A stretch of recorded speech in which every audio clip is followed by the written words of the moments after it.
अस्सलाम वालेकुम। अगर आप ज़िंदगी में कुछ करना चाहते हो, कुछ बनना चाहते हो, लोगों से हटकर कुछ करना है, बार बार नाकामी हो रही है, तो ये छोटी सी वीडियो को लास्ट तक देखने के बाद आप फैसला खुद कर लेना, आपको हार के बैठना है या कुछ करना है और अभी तक आपने क्या किया है। बहुत साल पहले अमेरिका में किस जगह एक बच्चा पैदा हुआ। जहाँ वो पैदा हुआ वो एक मिडिल क्लास फैमिली थी। उसका बाप अपनी फैमिली से बहुत प्यार करता था। जब वो बच्चा 5 साल का हुआ तो एक दिन उसका बाप जब घर वापस आया तो उसे बहुत तेज बुखार था। जब उस बच्चे ने अपने बाप को तकलीफ में देखा तो उसे कुछ समझ नहीं आ रही थी कि ये क्या हो रहा है। उस दिन डॉक्टर ने 2 बार उनके घर का चक्कर लगाया तो वो बच्चा दूर से अपनी माँ को रोता देख रहा था। वो बहुत डर गया क्योंकि उसने अपनी माँ को पहली बार रोते देखा था। कुछ दिनों बाद उसके बाप की मौत हो गई। जो कुछ हुआ था उसको सही से इस चीज़ का एहसास नहीं था, लेकिन वो अपने बाप की मौत के दिन को नहीं भूल सकता था। उसके बाप की मौत के बाद उसकी माँ ने लोगों के कपड़े सिलाई करना शुरू कर दिए। हालात इतने खराब थे कि उसकी माँ को फैक्ट्री में भी काम करना पड़ता था। उस बच्चे की एक बहन और एक भाई भी था जो उससे छोटे थे। 7 साल की उम्र में उसने खाना बनाना सीख लिया था। वो अपने बहन भाई का ख्याल रखता था जब उसकी माँ काम पर होती थी। जब उसने पहली बार रोटी बनाई तो वो अपनी माँ को दिखाना चाहता था, लेकिन उसकी माँ वहाँ से बहुत दूर एक फैक्ट्री में थी। उसने उस रोटी को एक थैले में डाला और अपने छोटे भाई को और बहन को साथ लिया और पैदल चलता हुआ फैक्ट्री की तरफ निकल पड़ा। जब वो फैक्ट्री पहुंचा तो वहाँ वो अपनी माँ को ढूंढने लगा। उसकी माँ ने दूर से अपने बेटे को देखा जो रोटी का थैला पकड़े हुए था। उसके चेहरे पर एक बहुत बड़ी स्माइल थी। उसकी माँ उसके पास आई, वो रोटी अपने हाथ में ली और अपने बेटे को सीने से लगा लिया। जब वो 10 साल का हुआ तो वो खेतों में काम करने लगा। थोड़ी ही देर बाद उसने पेंटिंग का काम शुरू कर दिया। उसने अपना स्कूल 6ठी क्लास के बाद छोड़ दिया था ताकि वो सारा दिन काम कर सके, क्योंकि उसके घर के हालात ठीक नहीं थे। वो एक के बाद एक काम शुरू कर रहा था। उसने कंडक्टर का काम भी किया। उसने अमेरिकन आर्मी को भी ज्वाइन किया। फिर उसने ट्रेन में क्लीनिंग का काम भी किया, लेकिन वो किसी भी काम में मुतमिन नहीं था। जब वो 18 साल का हुआ तो उसकी मुलाकात एक खूबसूरत लड़की से हुई। दोनों को एक दूसरे से प्यार हो गया। बहुत जल्द दोनों ने शादी कर ली। उनके 3 बच्चे थे जब उसे उसकी जॉब से निकाल दिया गया। जब वो घर वापस पहुंचा तो उसकी बीवी घर छोड़ के जा चुकी थी और वहां पर लिख के कुछ रख गई, जो कि उसके भाई ने लिखा था कि वो उस आदमी के साथ जिंदगी नहीं गुजार सकती जो अपनी जॉब तक नहीं संभाल सकता। लेकिन वो अपनी बीवी को मनाकर वापस लाने में कामयाब हो गया। 30 साल की उम्र में उसने फेरी बोट कंपनी बनाई जिसमें वो कामयाब रहा। उसने अपनी कंपनी के शेयर सेल कर दिए और कुछ नया करना चाहा। वो कुछ बड़ा करना चाहता था। उसने ऑयल लैंप्स की कंपनी बनाई। उसने बहुत लोगों को हायर किया जो लैंप सेल किया करते थे। उसका ये बिजनेस बड़ी तेजी से बढ़ रहा था। पूरे मुल्क से ऑर्डर आ रहे थे। उसको लगने लगा था कि शायद वो जो चाहता था उसे मिल गया है, लेकिन कुदरत को कुछ और ही मंजूर था। एक डेल्को नामी कंपनी ने इलेक्ट्रॉनिक्स लैंप्स को मार्केट में इंट्रोड्यूस कर दिया और उसका सारा बिजनेस ठप हो गया। उसने दोबारा काम ढूंढने के लिए मुख्तलिफ शहरों का सफर किया। जब वो वापस जाने लगा तो उसकी जेब में कोई पैसा तक ना था। वो वापसी पे किसी से लिफ्ट लेकर पहुंचा था।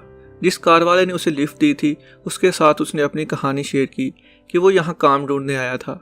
वो आदमी स्टैंडर्ड ऑयल कंपनी में मैनेजर था। उसने उससे पूछा कि क्या तुम सर्विस स्टेशन में काम करना चाहोगे। उसके पास इस चीज़ का कोई तजर्बा नहीं था, लेकिन उसने फिर भी हाँ कर दी। 6 साल तक उसने बड़ी अच्छी तरह से उस सर्विस स्टेशन को संभाला, लेकिन फिर वहां से उसको जाना पड़ा जब उस स्टेशन को बंद कर दिया गया। लेकिन इस बार जल्दी ही दोबारा उसको काम मिल गया जब शेल कंपनी ने उसे सर्विस स्टेशन चलाने की ऑफर दी।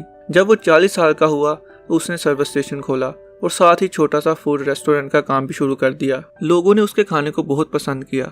रेस्टोरेंट के लिए उसके पास वहाँ ज़्यादा जगह नहीं थी क्योंकि ये बिजनेस उसका अच्छा कामयाब चल रहा था।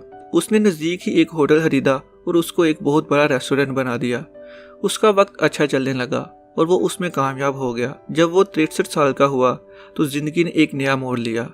जहाँ उसका रेस्टोरेंट था वहाँ हाईवे बनाने का काम शुरू हो गया। जहाँ से उस हाईवे को गुजरना था उसके बीच उसका रेस्टोरेंट भी आ रहा था। उसका वो बिजनेस भी खत्म हो गया। रेस्टोरेंट बंद हो गया और वहाँ हाईवे बन गया। ये उसकी ज़िंदगी का सबसे बड़ा धचका था। वो सब कुछ हार चुका था, लेकिन फिर भी वो कुछ और करने की कोशिश में था। पूरी जिंदगी में हर काम में नाकामी ने उसको एक चीज सिखा दी थी, नॉट टू गिव अप। अब उसने डिसाइड किया कि वो अपनी रेसिपी को रेस्टोरेंट में थोड़े से पैसों पर सेल कर देगा। उसने $87 उधार लिए और डोर टू डोर अपनी रेसिपी को सेल करने की कोशिश में लग गया। लोगों ने उसे कहा कि अब तुम बूढ़े हो गए हो, ये काम तुमसे नहीं हो पाएगा, इसलिए इसे छोड़ दो। तुम क्या हासिल कर लोगे इस उम्र में रेसिपी को सेल करके। लेकिन उसने वही किया जो वो हमेशा से करता आ रहा था। उसने अपना काम जारी रखा। 2 साल तक वो अपनी कार में रहा। जहाँ भी जाता उसको नाकामी का सामना करना पड़ रहा था। वो 1009 बार रिजेक्ट हुआ था। आखिरकार जब वो 65 साल का हुआ तो वो एक रेस्टोरेंट के ऑनर से मिला। उसने उसके लिए वो रेसिपी बनाई और उसको खिलाई।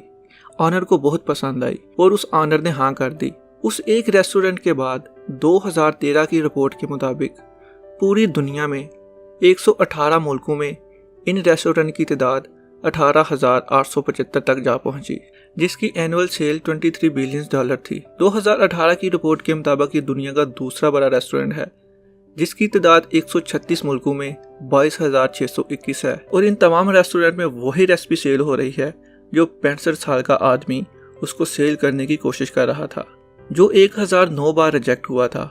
उसका नाम कर्नल सैंडर्स है, फाउंडर ऑफ KFC। अगर वो लोगों की बातों में आकर इसको छोड़ देता जब वो फेल हो रहा था तो आपको KFC कहीं नजर ना आती। आज हजारों लोग उसकी वजह से KFC में काम कर रहे हैं। हम अपने ख्वाबों को पूरा करने की कोशिश ही नहीं करते हैं कि फेल हो जाऊंगा। अगर आप हिस्ट्री उठाकर देखें तो कोई भी ऐसा आदमी आपको नहीं मिलेगा जिसने फेलियर का सामना ना किया हो। इसलिए अगर आप भी किसी काम को करने में डर रहे हो तो उसको शुरू करके देखो, अभी भी कुछ नहीं बिगड़ा। अगर आपका दिल कहता है कि मैं कर लूंगा तो अपने ख्वाब को पूरा करने की कोशिश में लग जाओ। आपने काफी दफा ये सुना होगा कि आपको बस कोशिश करनी है, कामयाबी अल्लाह देता है। अल्लाह उसकी हालत कभी नहीं बदलता जो अपनी हालत बदलना ना चाहें। इसलिए कोशिश करते रहो। ये मैटर नहीं करता कि आप कितनी बार फेल हुए। अगर ये वीडियो से आपकी कुछ हेल्प हुई है, इसको लाइक और शेयर जरूर कीजिएगा। नेक्स्ट वीडियो तक के लिए अल्लाह हाफिज।